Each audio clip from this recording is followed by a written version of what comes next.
Keesokan harinya, semalaman utuh Laskar tak bisa tidur. Matanya sama sekali tak bisa terpejam. Padahal Laila sudah berkali-kali menasehatinya agar jangan begadang. Namun tetap saja, bahkan sampai matahari sudah menampakkan wajahnya, Laskar masih belum bisa tidur. Ayo bangun Pa, hari ini Ziudan boleh pulang kan, kita harus bawa mantu kita ke rumah barunya. Tugas kita bertambah Pa, ada 3 bayi yang harus kita jaga dan untuk itu, kita harus kuat, harus strong, harus semangat agar tetap sehat. Papa ngerti kan maksud Mama? Laila menggelus lengan sang suami. Berharap suaminya segera bangkit dari keterpurukan yang diakibatkan oleh rasa kecewa yang telah sang putra torehkan di hatinya. Papa hanya nggak habis pikir. Sebenarnya anak itu maunya apa sih Ma? Kenapa dia selalu nganggep kita nggak ada? Nggak penting, ucap Laskar. Tatapan matanya begitu sendu, seperti menyimpan kemarahan yang teramat sangat. Sabar Pa, putra kita sedang dalam keadaan yang memang kurang stabil dan disinilah peran kita sebagai orang tua dipertanyakan. Mampukah kita membawa putra kita ke jalan yang memang seharusnya? Atau kita akan memilih membiarkan dia tetap terjerumus ke dalam kepalsuan yang dia ciptakan sendiri, ucap Laila berusaha membuat sang suami tetap sabar dan ikhlas menghadapi putra kesayangan mereka itu. Ah, entahlah Ma, Papa udah nggak bisa ngomong apa-apa lagi soal Zain ini. Nanti Mama aja yang nanya. Papa takut emosi kalau debat sama dia, ucap Laskar lagi. Iya, nanti biar Mama aja yang coba kasih pengertian ke Zain. Bukan kita menghalangi dia nikah sama pacarnya yang itu. Tapi dia harus tahu, bahwa saat ini ada sesuatu yang lebih penting dari yang dia bilang cinta itu, jawab Laila serius. Semenit kemudian, tak ada perbincangan lagi. Laskar tidak menolak lagi ketika sang istri memintanya membersihkan diri dan sarapan. Sebab sebentar lagi mereka harus menjemput Zi, dan membawanya ke rumah yang telah mereka siapkan. Senyum mereka sempurna di bibir Zi, Laskar dan Laila. Karena rumah yang akan ditempati oleh Zi sangat indah dan sederhana. Ya, Zi memang suka kesederhanaan. Zi tidak suka rumah terlalu besar dan banyak ruang. Bagi Zi, rumah minimalis yang disediakan oleh kedua mertuanya ini sangatlah manis. Zi suka, tanya Laila. Suka Ma, ini sederhana tapi punya kesan mewah. Pokoknya pilihan Papa emang top. Tapi Zi gimana bayarnya Ma? Zi terlihat khawatir. Zi nggak usah pikirkan itu. Ini adalah kado untuk mereka berdua. Kalian bertiga berhak mendapatkan hadiah ini dari Oma, dari Opa. Ucap Laila seraya memeluk penuh kasih sayang wanita yang masih ia anggap menantunya ini. Makasih banyak Oma, Opa. Dede berdua bakal baik-baik di perut Bunda. Ucap Zi sembari mengelus perutnya yang mulai membuncit. Sedangkan Laskar dan Laila hanya tersenyum. Di dalam ada 1 asisten rumah tangga yang bakalan nemenin Zi, sama 1 sopir ya. Mereka yang bakalan jaga Zi selama Oma dan Opa lagi nggak di sini. Zi harus ingat, Zi boleh bekerja kalau dalam keadaan fit, kalau masih belum. Tolong di rumah aja dulu ya, ucap Laila mengingatkan. Zi mengangguk menyetujui. Tak lupa ia juga memberikan pelukan penuh kasih sayang kepada wanita yang selalu memperlakukannya bak putrinya sendiri itu. Selepas pertemuannya dengan Zizi, Laskar dan Laila pergi ke Jakarta. Tentu saja mereka ingin memberikan hadiah pada Safira dan sang suami yang telah memberi mereka kebahagiaan. Mereka tidak ingin membedakan antara Zi dan Safira. Bagi Laskar dan Laila, mereka berdua berhak mendapatkan hadiah yang sama. Bukan hanya itu, mereka juga ingin tahu bagaimana kondisi kesehatan putri kesayangan mereka itu. Apakah Safira dan calon bayinya baik-baik saja? Lalu apakah Lutfi menjaganya dengan baik? Pokoknya sepasang pasutri tersebut ingin memastikan sendiri bahwa putri mereka baik-baik saja dan aman. Di samping itu mereka juga ingin memastikan kembali apakah putra mereka memang telah benar-benar memilih jalan hidup seperti itu. Ataukah masih ada sedikit penyesalan? Jika masih ada, Laskar dan Layla berniat memberitahu Zein tentang keadaan Zi saat ini. Di pesawat, apa nggak sebaiknya kita kasih tahu Zein soal Zipa? Siapa tahu setelah kita bujuk dia, mereka bisa rujuk, harap Ibu Layla. Kita dengar lagi apa yang Zein inginkan, Ma. Kalau dia masih kekeh dengan pilihannya, kita bisa apa? Pak Laskar terlihat pasrah. Sebab beberapa hari yang lalu, ia mendengar bahwa Zein telah pergi ke keluarga Vita yang ada di Batam. Dia nekat menemui keluarga Vita tanpa meminta persetujuan dari kedua orang tuanya. Zein sudah melamar Vita pada keluarga wanita tersebut. Sekali lagi Zein telah menyakiti hati kedua orang tuanya. Bagaimana tidak, tanpa meminta persetujuan dari mereka. Dia telah mengambil keputusannya sendiri. Jangan sedih, Pak. Dia hanya nggak tahu. Coba kalau tahu kalau dia udah mau jadi ayah lagi. Mama rasa dia nggak akan senekat itu. Ucap Layla. Kita lihat nanti, Ma. Pokoknya kalau sampai dia nekat, jangan pernah berharap Papa kasih izin dia ketemu dengan kedua buah hatinya. Biar tahu rasa, ancam Laskar geram. Laskar menatap Zein dengan tatapan dingin. Sedangkan Zein menyambut kedatangan kedua orang tuanya dengan debaran jantung yang sulit untuk diartikan.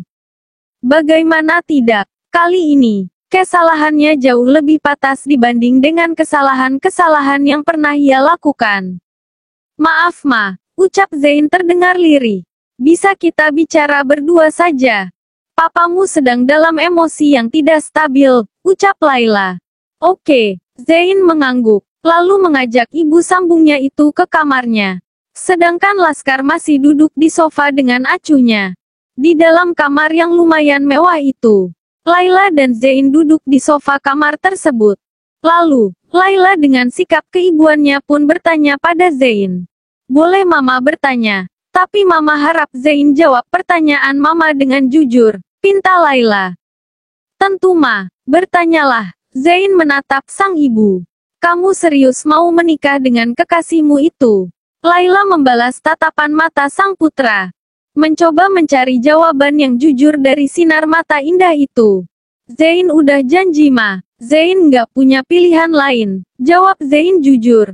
Sesuai dengan apa yang memang telah terjadi. Apakah kamu mencintainya? Tanya Layla lagi. Zein diam sesaat. Terlihat jelas bahwa saat ini ada kebimbangan di dalam hatinya. Sebab ia tahu bahwa cintanya pada Vita hanyalah obsesi dari rasa penasaran yang tumbuh sesaat. Bukan seperti apa yang pernah ia rasakan untuk Zi, mantan istrinya. Zein bisa merasakan penyesalan yang teramat sangat ketika melepaskan wanita itu. Zein bisa merasakan rindu yang menggebu ketika mengingat senyuman itu. Sungguh, saat ini Zein sudah bisa membedakan rasa yang ada di dalam hatinya. Namun, sekali lagi ia telah terlambat. Zein telah melangkah lebih jauh. Zein terlambat memilih Ma, jawab Zein. Kali ini jawaban itu serasa seperti sebuah jeritan penyesalan. Layla bisa merasakan itu. Apakah kamu mencintai Zi? Layla menatap sang putra. Zein menjawab pertanyaan itu dengan anggukan, lalu ia menutup mata rapat. Mengusap wajahnya dengan penyesalan. Sungguh, saat ini Zein merasakan sesak yang teramat sangat di dadanya. Apakah kamu merindukannya? Pancing Layla lagi. Ya, jawab Zein lirih. Apakah kamu menyesal telah melepaskannya? Zein tidak menjawab. Namun air mata yang tak sengaja menetes itu cukup memberi jawaban pada Layla bahwa sebenarnya putranya ini telah masuk ke dalam lubang penyesalan yang teramat sangat. Maafkan Zein, Ma, ucap Zein. Lalu ia pun menghapus sisa-sisa air mata yang masih ada di pipinya. Entahlah Zein, kamu selalu mengulang kesalahan yang sama. Mama sendiri bingung, bagaimana mengembalikanmu pada jalur yang benar.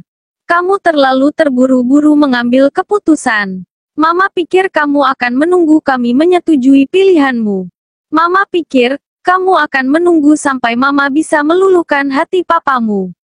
Masalahmu memang satu Zein, mudah mengambil keputusan. Tidak memikirkan baik buruknya untuk orang lain. Ucap Layla. Sesuai dengan apa yang ia pelajari tentang Zain selama ini. Zain menghela napas panjang, lalu menghembuskannya perlahan. Ia tidak menjawab ucapan ibu sambungnya itu, tetapi juga tidak menolak.